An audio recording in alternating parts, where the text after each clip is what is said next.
RSS അവർ സ്വയം വിശേഷിപ്പിക്കുന്നത് തങ്ങളുടേത് ഒരു സാംസ്കാരിക പ്രവർത്തനമാണ്, സാംസ്കാരിക സംഘടനയാണ്.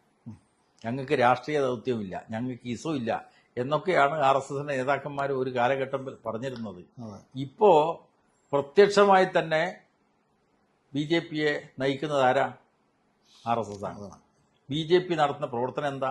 സാംസ്കാരിക പ്രവർത്തനമല്ല, രാഷ്ട്രീയ പ്രവർത്തനമാണ്. അപ്പോൾ യഥാർത്ഥത്തിൽ കാപട്യത്തിന്റെ ആൾരൂപമാണ് RSS എന്ന് പറയുന്നത്. അത് ഫാസിസ്റ്റ് സ്വഭാവമുള്ളൊരു ശക്തിയാണ്. അപ്പോൾ അത് പല പ്രകാരത്തിൽ നമുക്ക് അനുഭവമുള്ളതാണ്. ഇപ്പോൾ ഈ ജൻസി പ്രക്ഷോഭത്തെ എങ്ങനെയാണ് സംഘപരിവാർ ഹാൻഡിലുകൾ ചിത്രീകരിച്ചത്? അത് ശത്രു രാജ്യങ്ങളുടെ പ്രവർത്തനത്തിൻ്റെ ഭാഗമായിട്ടാണ്.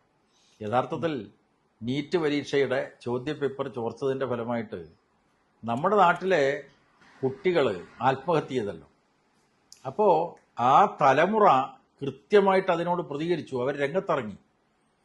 സ്വമേധയുള്ള ഒരു പ്രക്ഷോഭമായിട്ടാണ് രൂപപ്പെട്ടത്. അതിനെ ഇത് ചൈനയുടെ പ്രൊഡക്റ്റാണ് എന്നൊക്കെ പറഞ്ഞിട്ട് ചിത്രീകരിക്കാനല്ലേ സംഘപരിവാർ ശ്രമിക്കുന്നത്. ശരിക്ക് രാജ്യദ്രോഹ കുറ്റം ചുമത്തിയിട്ട് കേസെടുക്കുക, ഭീകരമായിട്ട് അടിച്ചമർത്തലല്ലേ നടത്തിയിട്ടുള്ളത്. അപ്പോൾ ഒരു ഭാഗത്ത് ഹിന്ദുത്വം പറയുകയും മറുഭാഗത്ത് ജനാധിപത്യത്തെ തകർക്കുന്ന ഫാസിസ്റ്റ് നടപടികളിലേക്കാണ് രാജ്യത്തിലെ സംഘപരിവാർ ശക്തികൾ മുന്നോട്ട് പോകുന്നത്.